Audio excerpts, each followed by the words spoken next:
अब इस समय जो दो गोचर विशेष करके मैं बात करूंगा यहाँ पे, गुरु और शनि के, ये दोनों ही स्वराशि में हो रहे हैं। अब स्वराशि में जो गोचर है, अब ये जिनके केंद्र में हो रहा है और जिनके छठे आठवें बारहवें में हो रहा है, पहले तो ये घबराए नहीं जिनके छठे आठवें बारहवें भाव में हो रहा है, क्योंकि ये विपरीत राजयोग की स्थिति में है दोनों ग्रह। अगर मेष राशि वालों की बात करें तो उनके 12वें भाव में गुरु महाराज जा रहे हैं और ये विपरीत राजयोग की स्थिति है, क्योंकि छठे आठवें बारहवें के स्वामी जब छठे आठवें बारहवें में रहता है तो विपरीत राजयोग देता है। अब विपरीत राजयोग, क्योंकि ये गोचर का विपरीत राजयोग है, तो ये क्षणिक है। जितने समय तक वहाँ पे प्लैनेट है उतने समय तक ही ये प्रभावी रहता है, और वो भी उसमें भी कुछ ही महीनों के लिए आपको शुभ परिणाम मिलते हैं। निर्भर करता है आपकी महादशा क्या चल रही है, अंतरदशा क्या चल रही है, क्योंकि जो महादशा अंतरदशा जब तक सपोर्ट नहीं करती, गोचर में आपको उसके रिजल्ट नहीं मिलते। जो अंतरदशा या महादशा प्रॉमिस कर रही है आपकी कुंडली, वही आपको गोचर में मिलता है। अब इसके साथ में जो शनि की स्थिति, अगर शनि की कर्क राशि वालों की बात करें, कर्क लग्न और कर्क राशि, वो 8वें भाव में फिर से विपरीत राजयोग बन रहा है। वो भी बहुत अच्छा वाला विपरीत राजयोग। मूल त्रिकोण राशि का स्वामी अपनी मूल त्रिकोण राशि में अष्टम भाव में विराजमान है, तो ये कहीं ना कहीं बहुत ही अच्छा है। करियर की दृष्टि से देखें तो, करियर पॉइंट ऑफ व्यू से, क्योंकि ये करियर वाले भाव से आपके 11वें जा रहे हैं, तो ये बहुत अच्छा लाभ की स्थिति बनी हुई है। तो यहाँ पे आपको घबराना नहीं कि ढैया शुरू हो गई, अब क्या करें। अब इसके साथ में अगर आपके चार्ट में, अब ये मैं सभी राशियों के लिए बोल देता हूँ कि जिनके भी छठे आठवें बारहवें से शनि जा रहा है और वहाँ पे शुभ ग्रह पहले से विराजमान है, तो ये जो विपरीत राजयोग है ये ऐड ऑन करेगा शुभता में, करियर में। खास करके आपका प्रमोशन हो सकता है, आपकी सैलरी में इंक्रीमेंट हो सकता है, वो भी काफ़ी ज़्यादा हो सकता है। तो आपको ये करियर ग्रोथ के लिए बहुत ही शुभ परिणाम दे सकते हैं। यहाँ पे मैं कुछ राशियों के नाम बता देता हूँ कि किन राशि और किन लग्न वालों के लिए ये बढ़िया रहेगा, जो ये विपरीत राशियों की स्थिति। क्योंकि ये मेष राशि की बात करें तो गुरु महाराज ये बना रहे हैं विपरीत राजयोग, क्योंकि 12वें भाव में जा रहे हैं। तो इस समय आप अब विपरीत, ये जो राजयोग है, किस राजयोग का मतलब पहले समझ लें कि राजयोग का मेरे कहने का मतलब क्या है। ये नहीं कि आपको आसमान से पैसे बरसने लगेंगे, तो उसको विपरीत राजयोग नहीं कहते हैं। विपरीत परिस्थितियों में बना हुआ राजयोग समझ लीजिए। तो विपरीत परिस्थितियों में भी आप अपने कार्य को बना ले जाएंगे, ये ग्रहों का सपोर्ट आपको मिलेगा। तो विपरीत परिस्थितियों से आप निकल पाएंगे और हर तरीके की जो आपकी ज़रूरतें हैं वो पूरी हो जाएंगी। ये होता है विपरीत राजयोग। अब इस दौरान विशेष करके जो एक साल का ड्यूरेशन है, ये 13 महीनों का लगभग, ये गुरु की स्थिति वहाँ पे रहेगी। तो गुरु की स्थिति की वजह से, क्योंकि ये 12वें भाव में जा रहे हैं, तो खर्चे कराएंगे। अब खर्चे आपके, चाहे वो आपके पास बजट हो नहीं हो, वो खर्चे करवा के ही रहेंगे। तो आपके कुछ कार्य बनेंगे, खर्चा करने से आपके कुछ कार्य बनेंगे, तो ये आपके राजयोग से कम नहीं होगा। आप हो सकता है नई गाड़ी खरीदें, नया मकान खरीद लें, या कोई बड़ी प्रॉपर्टी खरीदें, तो आपके लिए राजयोग ही हुआ। आज का राजयोग, आजकल का राजयोग ऐसा ही हुआ। अब वाहन का मतलब हुआ, पहले के हिसाब से घोड़े हाथी हुआ करते थे, अब घोड़े हाथी नहीं होते हैं, अब कार हो गई, 2 व्हीलर्स हो गए, मोटरसाइकिल हो गई, ये सारे जो है अब वाहन में आने लगे। अब मकान घर की स्थिति, तो मकान घर की स्थिति तो आप समझते हैं, मकान और भूमि वाहन ये सब इसमें एक्सप्लेन करने की ज़रूरत नहीं है, वो तो वैसा ही है। तो खर्चे आपके बड़े चढ़े रहेंगे और आपकी इच्छाएं पूर्ण हो जाएंगी। ये मेष राशि और मेष लग्न वालों के लिए है। और क्योंकि शनि महाराज की स्थिति 11वें भाव में है, तो ये आय तो बढ़ाएंगे ही, साथ में आपकी इच्छाएं पूर्ण होंगी और जो भी एफर्ट आपने किए थे वो भी अब रंग लाएगा।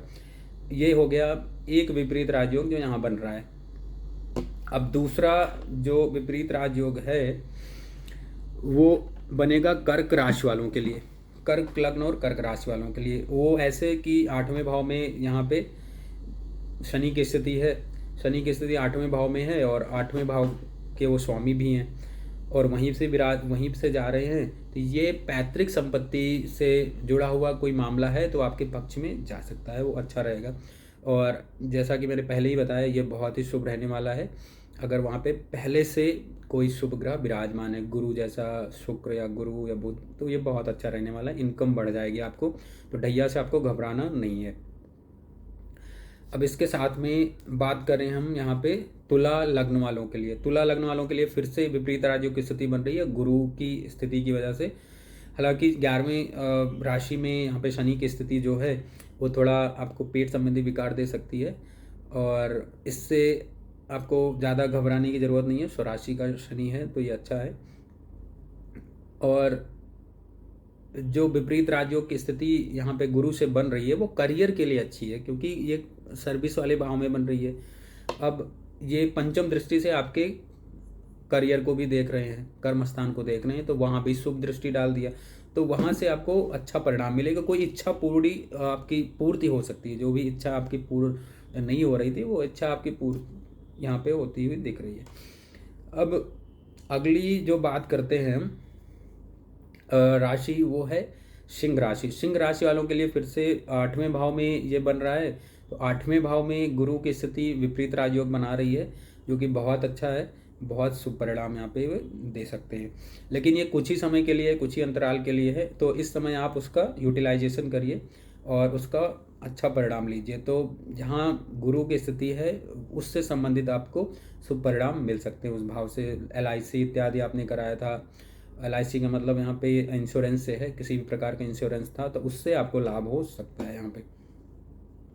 और क्योंकि सप्तम में यहाँ पे शनि महाराज जा रहे हैं, जो कि शनि महाराज क्योंकि मूल त्रिकोण राशि में हैं, तो मूल त्रिकोण राशि में होने की वजह से शश नामक पंच महापुरुष योग होता है जो वो बना रहे हैं, तो उसका भी आपको लाभ मिलेगा। तो दो यहाँ पे जो राजयोग बन रहे हैं उनका आपको यहाँ पे राजयोग का फल यहाँ पे मिलता हुआ दिखाई दे रहा है। अगर आपकी महादशा शनि की या गुरु की चल रही है, अंतरदशा चल रही है इन दोनों में से, तो ये और भी अच्छे परिणाम यहाँ पे ऐड ऑन कर सकते हैं। अब चलते हैं अगली जो राशि है उसके लिए बात कर लेते हैं, वो है वृषभ राशि। तो वृषभ राशि के फिर से 11वें भाव से शनि महाराज का गोचर है, तो यहाँ पे भी पंच महापुरुष योग बन रहा है, और उनके लिए भी बहुत अच्छा, करियर के लिए बहुत अच्छा है, बहुत ही शुभ परिणाम दे सकते हैं। और 11वें भाव से गुरु का गोचर हो रहा है, तो लाभ ही लाभ होता दिखाई दे रहा है यहाँ पे, और आपकी इच्छाएं यहाँ पे पूर्ण हो जाएंगी। तो जो भी इच्छा आपने अभी तक कोशिश करने के बाद भी आपकी पूर्ण नहीं हुई थी, वो इस समय पूर्ण हो जाएंगी। आपको लाभ ही लाभ होता हुआ दिखाई दे रहा है ये, लेकिन क्षणिक होगा क्योंकि कुछ समय के लिए ये गोचर है।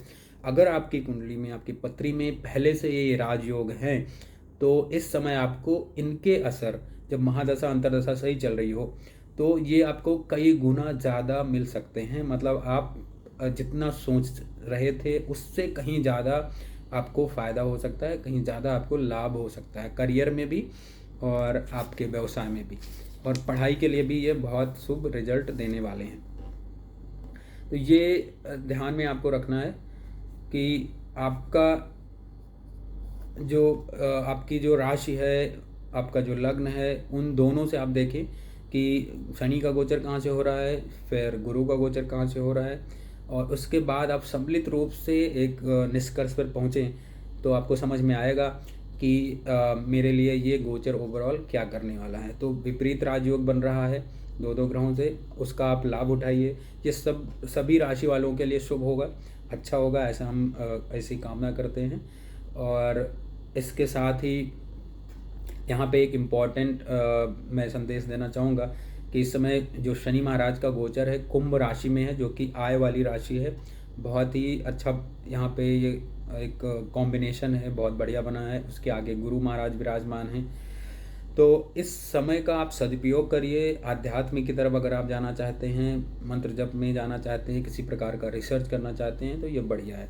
आइसोलेशन में जाके आप कुछ अच्छा करना चाहते हैं, तो भी बहुत ही शुभ परिणाम ये गोचर आपको देने वाला है। तो इसी कामना के साथ विदा लेते हैं, तब तक के लिए जय श्री राम।